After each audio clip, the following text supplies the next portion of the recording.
আলহামদুলিল্লাহ ওয়াসসালাতু ওয়াসসালামু আলা রাসূলিল্লাহ ওয়া আলা আলিহি ওয়া সাহবিহি ওয়া বারিক ওয়া সাল্লিম।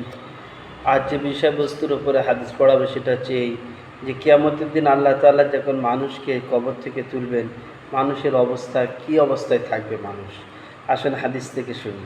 আন মায রাদিয়াল্লাহু তাআলা আনহু قال قال النبي صلى الله عليه وسلم يبعث المؤمنون يوم القيامة جردا بردا মুকাহিলিনা বানি সালাসিনা সানাতান।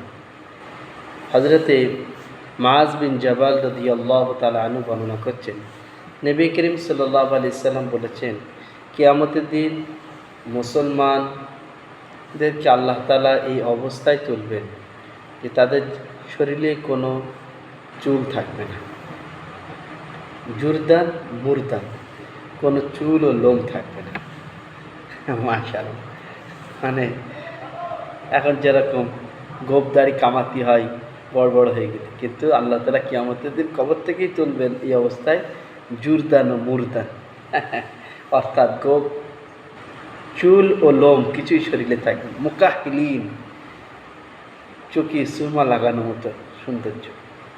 বানিনা সালাসিনা সানাতান, 33 সাল কি উমর, বয়স হবে 33 বছর। সুবহানাল্লাহ, আলহামদুলিল্লাহ।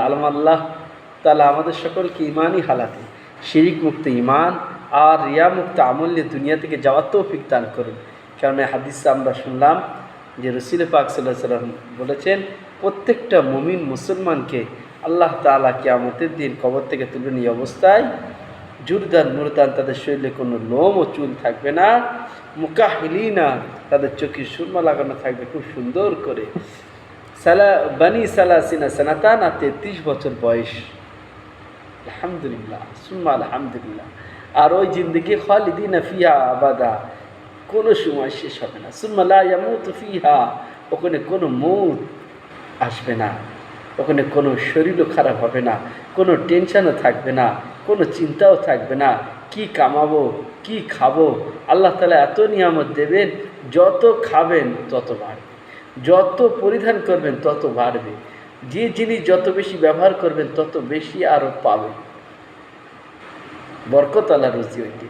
ওই যিনি দুনিয়ার জিন্দেগিতে উলামায়ে হাক্কানিরা বলেছেন যে আল্লাহ তাআলার কাছে সবসময় রিজিক চাইতে হবে, যে আল্লাহ বরকত আল্লাহ রুজি দান করেন, যা কিছু দিয়েছেন তাতে বরকত দান করেন, আর আগামীতে বরকত আল্লাহ রুজি দান করেন।